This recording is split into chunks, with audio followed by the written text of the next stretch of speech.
Hello दोस्तों, आप सभी लोगों का हमारा छोटा सा और प्यारा सा चैनल क्लासिकल टू क्वांटम पे हम स्वागत करते हैं।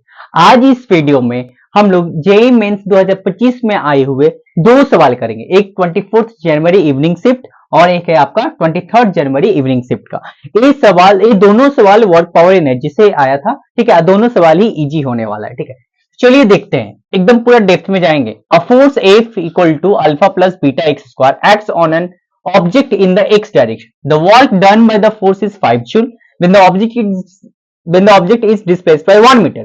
If the constant alpha equal to 1 newton and then beta will be. अच्छा, यहाँ पर अल्फा और बीटा दो कांस्टेंट है। अल्फा का वैल्यू दिया है, बीटा पूछा है। और इस फोर्स द्वारा ये जब फोर्स एक ऑब्जेक्ट के ऊपर एक्ट किया है और उसको 1 मीटर से डिस्प्लेस किया तो काम कितना किया?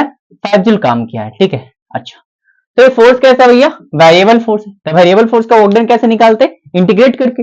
तो W क्या हो जाएगा भैया? इंटीग्रेशन एफ डी एक्स, कहां से कहां तक? 0 से लेकर 1 तक। डिस्प्लेसमेंट कितना? 1 मीटर का ना, है तो 0 से लेकर 1 तक। अच्छा, वर्क दिया हुआ है कितना? 5। तो वो बाद में लिख के पहले निकाल लेते हैं। एफ का वैल्यू कितना है? Alpha plus beta x square D x, 0 से लेकर 1 तक। अच्छा, तो अल्फा का वैल्यू कितना? 1 प्लस बीटा एक्स स्क्वायर, तो dx हो गया। लिमिट बाद में पुट करेंगे।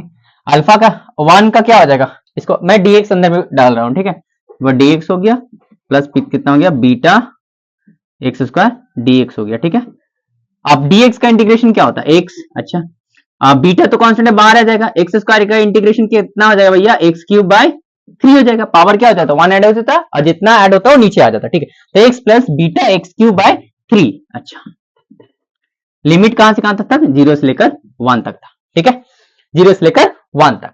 अच्छा, तो 1 पुट करेंगे तो यहाँ पर 1 आ गया और 1 का क्यूब होगा, एक्स क्यूब है तो 1 का क्यूब करेंगे तो 1 ही आएगा। तो बीटा बाय 3, 0 पुट करेंगे तो ओवरऑल 0 है। तो 1 प्लस बीटा बाय 3 मेरा वर्क डन आया। ठीक है, 1 प्लस बीटा बाय 3। देखिए ध्यान से देखिए, अल्फा वैल्यू 1 पुट किया, बीटा एक्स स्क्वायर, ये dx इधर आया, फिर बीटा एक्स स्क्वायर dx। ठीक है, dx का कितना हो जाएगा? x। अब बीटा बाहर आ जाएगा, एक्स स्क्वायर कितना? एक्स क्यूब 3, तो 0 से लेकर 1 तक। 1 पुट करेंगे, 0 पुट करेंगे तो 0 ही आएगा।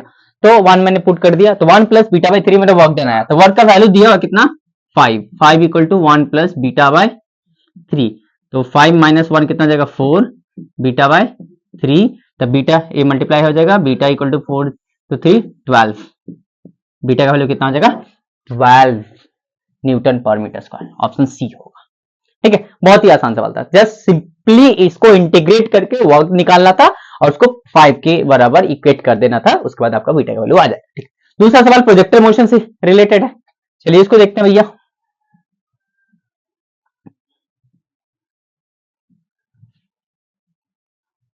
क्या है? A ball having kinetic energy K is projected at an angle 60 from the horizontal. What will be the kinetic energy of ball at the highest point of its flight? अच्छा, एक ball है जिसको मैंने प्रोजेक्ट किया है, कितना project किया है? 60 से प्रोजेक्ट किया है। ठीक है, 60 डिग्री एंगल से। तो जब प्रोजेक्ट किया था तो इसका काइनेटिक एनर्जी कितना था? के है। तो हाईएस्ट पॉइंट पे इसका काइनेटिक एनर्जी के हाईएस्ट पे कितना होगा? कितना होगा? तो लेट कर लेते हैं, इस बॉल का कितना मास है भैया? इस बॉल का मास है कितना? एम है और यू से प्रोजेक्ट की है, यू से प्रोजेक्ट किए तो काइनेटिक एनर्जी कितना है? के का जो वैल्यू होगा कितना हो जाएगा? हाफ एम यू का, यही काइनेटिक एनर्जी है जिसे प्रोजेक्ट किए। मास एम लेट के, इनिशियल वेलोसिटी यू लेट के, तो हाफ एम यूज कर इसका काइनेटिक एनर्जी। ठीक है, हाईएस्ट पॉइंट पे इसके पास पहले मास तो उतना ही रहेगा, स्पीड हम लोग को ढूंढना होगा। तो एट हाईएस्ट पॉइंट सिर्फ और सिर्फ हॉरिजॉन्टल डायरेक्शन में स्पीड रहता है, वर्टिकल डायरेक्शन में कितना रहता है? 0 रहता है। तो हॉरिजॉन्टल डायरेक्शन में स्पीड कितना होगा? u cos 60, तो cos 60 का वैल्यू हाफ होता है, u बाई 2। इधर क्या रहता है? u sin 60 यहां पर, लेकिन यहां पर तो 0 रहेगा, यहां पर सिर्फ और सिर्फ हॉरिजॉन्टल में रहेगा कितना? u बाई 2 रहेगा। ठीक है, वर्टिकल में तो स्पीड रहेगा ही नहीं। तो हाईएस्ट पॉइंट पे जो मेरा काइनेटिक एनर्जी होगा के ई एच होगा हाफ मास कितना? एम, स्पीड कितना? u बाई 2 का स्क्वायर, तो u स्क्वायर बाय 4, तो half m u square by 4। तो काम करते हैं 1/4 into half m u square लेते हैं। 1/4 को इधर लिया, half m u square, half m u square का वैल्यू कितना दिया भैया? के ई। तो कितना हो गया आपका? हाईएस्ट पॉइंट पे जो मेरा काइनेटिक एनर्जी आएगा कितना आ जाएगा? के ई बाय 4। मैंने 4 टाइम्स क्या हो गया? डिक्रीज हो गया है। तो हाईएस्ट पॉइंट पे मेरा के ई बाय 4, ऑप्शन सी। ठीक है, इसका भी सी, इसका भी, दोनों का ही सी है। ठीक है, तो आप लोग ऐसे ही पढ़ाई करते रहिए, हम लोग अगले वीडियो में मिलेंगे। धन्यवाद।